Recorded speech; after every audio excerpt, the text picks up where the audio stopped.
Hello， 大家好，这里是大叔，今天给大家带来街机平台的格斗游戏《水浒演武》。这款游戏出品于1995年，后来呢也移植到了 PS 还有土星的平台。街机版呢可以选角色，一共是11个，所以说我选择的人物啊没什么悬念，自动锁定了。游戏的剧情呢就是水泊梁山进行比武大会。第一个角色打九纹龙史记。扈三娘的技能一共有3个，飞行道具呢叫做先空波，升龙呢叫做疾风斩，升龙后面可以接一个派生，是击中敌人之后然后按中脚。另外有一个腿技叫做连环脚，必杀技呢就这么3个。游戏一共是6个攻击按键，轻中重斩还有轻中重脚。我觉得这款游戏的系统比较简单，6个攻击键显得有点多余了呀。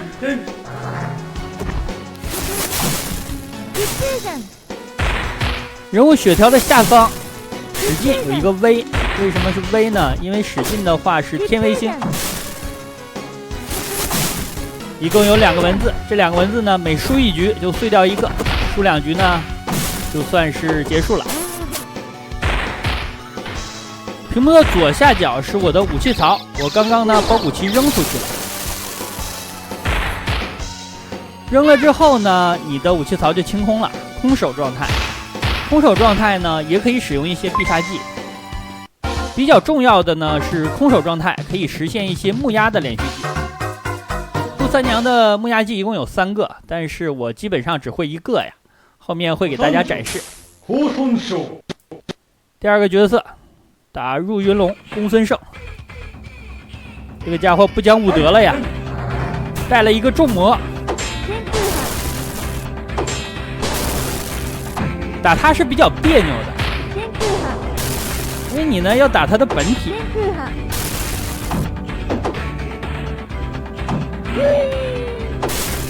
这是他的一个技能突进技，另外呢还有贴地飞行的。这2下打我好疼啊！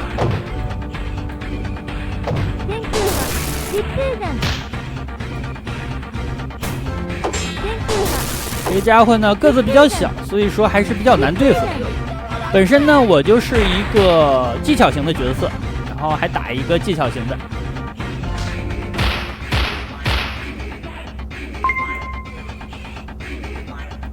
人物的武器槽呢都是有耐久的，耐久如果被打光了，武器就碎了，人物会进入一个眩晕的状态。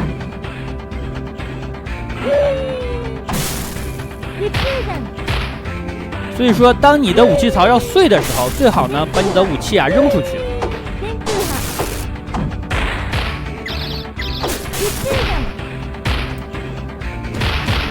投掷武器的技能如果击中对手的话，对手是眩晕的。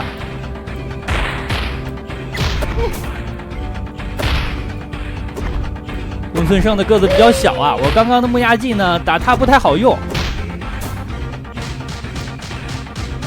哇，他这个抓人技真的猥琐呀。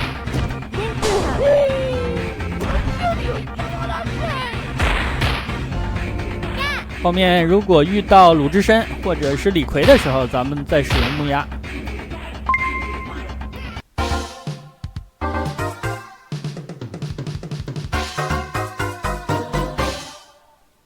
看一下第3个打谁？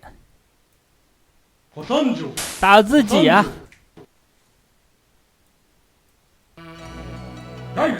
祝家庄。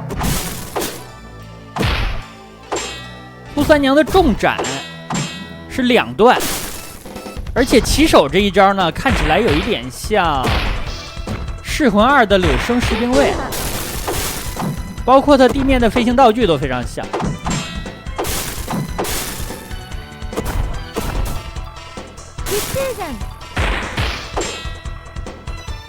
90年代中期的时候，一些中小的厂商做的格斗游戏，你会看到大量的卡普空还有 SNK 系列格斗游戏的招式影子。很多招式啊，你都觉得非常熟悉。扈三娘最狠的技能应该就是重的升龙，然后接一个派生的腿。如果你跳跃攻击，落地重斩，然后重的升龙，再接一个派生腿，大概能够打掉55%的血，非常的狠。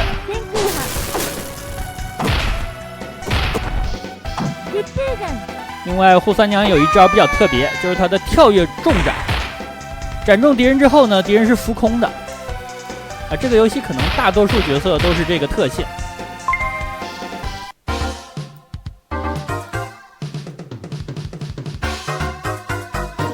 打完之后还有战损的表演啊！阮小七这款游戏可选的角色呢是11个，其中阮氏兄弟啊就占了3个，这个我觉得不大合理啊。你可以多做一点女性角色嘛。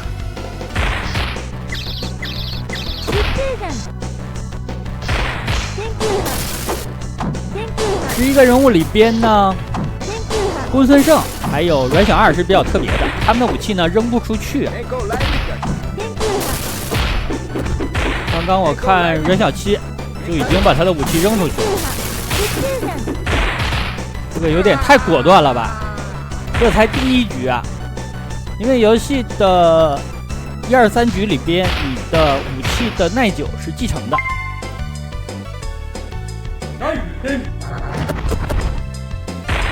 抓人好快，看起来呢，他比较得意的是腿技啊，所以说他敢开场就把武器扔了。哇，这一脚把我踢这么远！好的，我刚才这一下连续技就比较爽啊，打了他半格的血。游戏除了11个角色之外，还有一个不可选的 BOSS 是晁盖。另外 PS 的版本还加入了沟口城还有柳英美，这都是这个厂家自家的人物角色。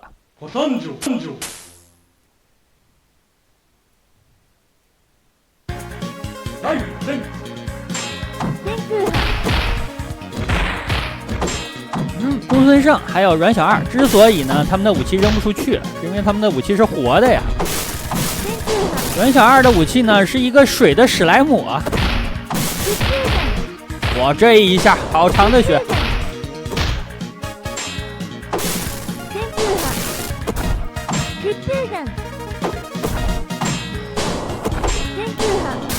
我的血量是怎么没的呀？我感觉我很占优势啊，怎么2/3的血量没有了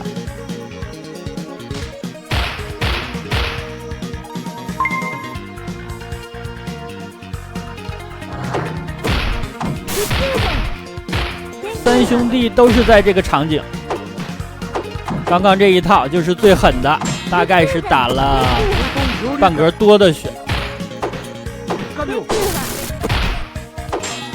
感觉和他不能乱打呀，这款游戏呢血量掉的特别快，所以说游戏还是有一定的偶然性的。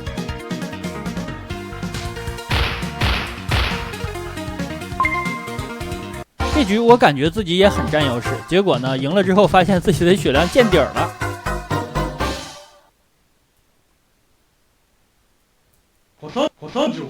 鲁智深，鲁智深呢是一个力量型的角色，打这种角色咱们是比较占优势的，因为咱们毕竟是敏捷型嘛，可以利用距离还有速度打他。遇到这种角色我就可以扔出我的武器来，空手和他打。第2局的展示一下咱们的木鸭还有空琴。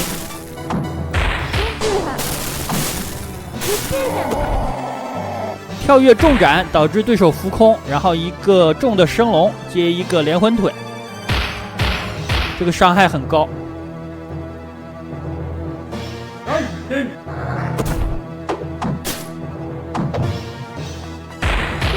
智深也是有优势的，攻击范围非常广，其实敏捷性还可以，跳得很高，出招也很快。好，他晕了。把武器扔了，击中之后他晕掉，然后一个木鸭跳起来，一个空中抓取。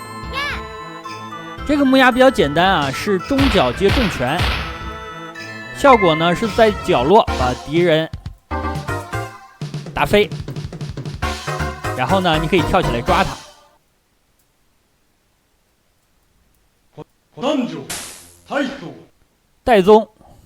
戴宗是速度型的，但是戴宗有一招呢。TP 技瞬移啊！瞬移之后呢，有3种情况，一种呢是在高空，一种是在你身后，还有一种呢是在半空施展中段打。所以说他的这招你需要判断选择。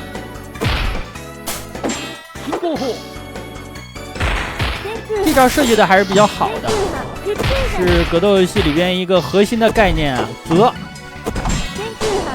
你是防空，是防身后，还是防中段？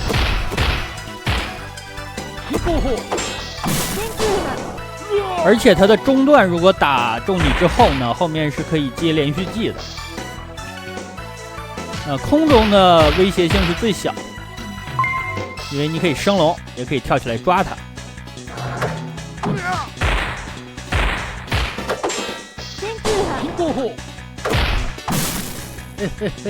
这个 TP 设置的还是比较符合人设的，戴宗嘛，神行太保，跑得快，把武器碎了。武器碎之前一定要坚决的出手，把武器扔掉。扔掉的方式呢是重拳加重脚，还可以搏一下，因为击中的话呢，对面就晕了。没有武器的状态呢，防御就是闪避了。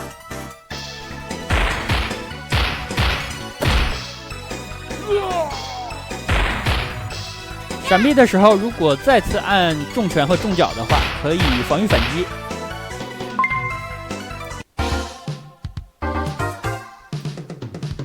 所以这款游戏的基本系统做的还算可以。咱们每次在地图上啊，可以看见一个山寨的标志，这个标志啊非常像《三国志2：霸王的大陆》的城池的标志，太像了。阮氏三兄弟的最后一位，哇，这个货的必杀技好诡异啊！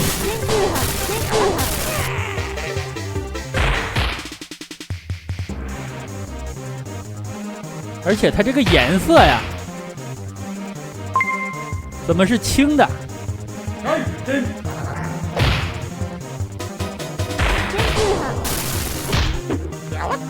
我的天，这一脚啊，直接把我踢到空中的板边了。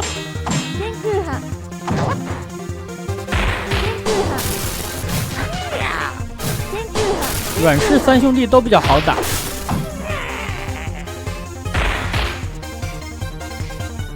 很吃重斩，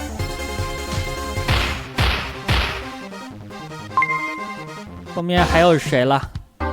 哦，后面都是重量级的角色了。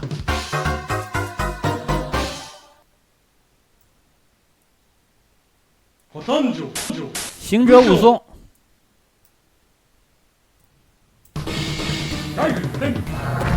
武器是拿着拐啊。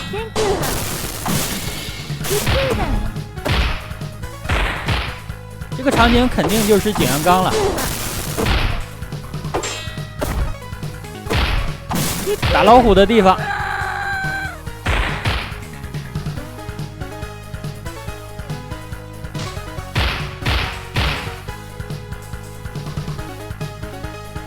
我的这个连续技真的是杀手锏，一旦成立了，半根血就没有了。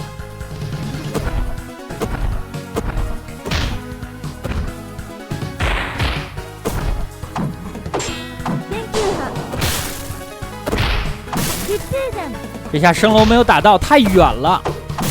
重斩斩中之后太远了。哦，这一下也很远，但是对面没有多少血了。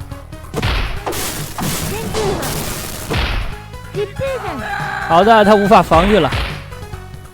告诉大郎可以喝了，他兄弟不会回去了呀。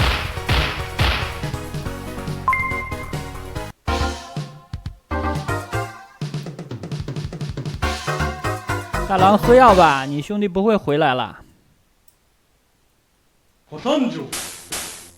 李逵，看一下他的武器啊，果然是斧子。哇，这个走路姿势，这是在走还是在爬呀？这个货一看就是莽夫型的。我喜欢打这种角色呀。打这种角色呢，你不可以跟他莽啊，你莽不过他的。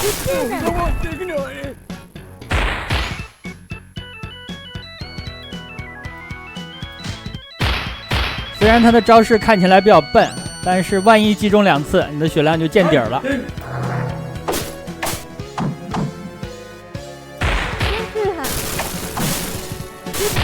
升龙接脚，这一套真的疼啊！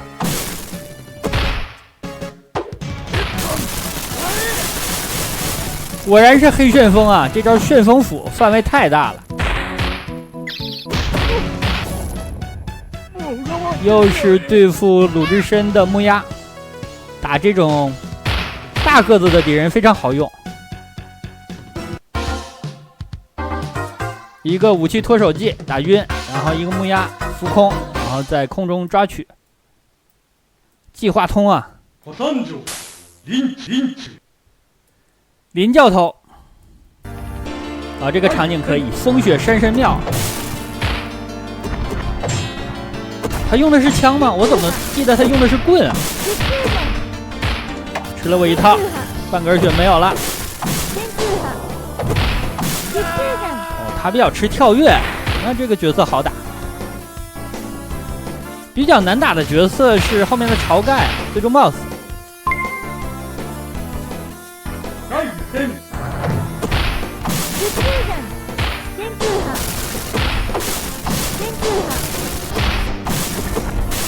这么打都不晕，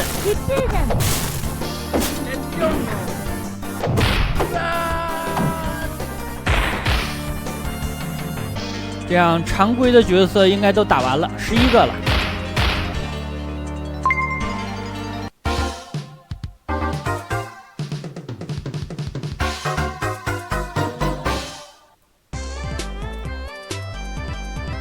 这个角色应该是宋江吧？决出了山寨最强，水寨最强。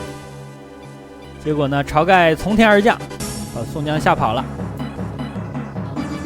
晁盖呢是有2阶段的，第一局呢先打他的1形态，这个形态还算好打，但是这个角色的性能也比很多角色要强，毕竟是 BOSS 啊。他呢是没有武器槽的，空着手和你打呀。这样你就没办法把他武器槽打空，然后让他晕掉了。这个突进技好远，我的天，我这招又成立了，好长的血，他太喜欢跳了。哇，这3下这能接上？好的，无法防御了，这样的话变身。2形态很难啊，但是呢，扈三娘打他也有诀窍，就是偷下段，用中斩来控制距离。他如果跳的话呢，你就下段的重斩，这样很疼。他跳过来，正好用刀把他接住啊！我的天，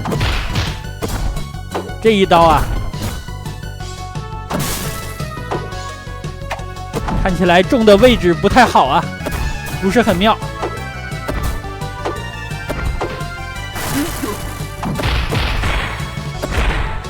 这下他没连我，给我留机会了呀。浮空了，好的，一个重的升龙，接了一个派生腿，这样的话通关。通关之后呢，扈三娘有一张图片，其他就没什么了。晁盖表示终于看见水寨的人啊成长起来了，这样的话他也放心了。那好吧，这样一款街机平台的格斗游戏《水浒演武》就给大家录制到这儿。改天呢，给大家录制一期柳英美的 PS 版。感谢大家收看，咱们下个游戏再见。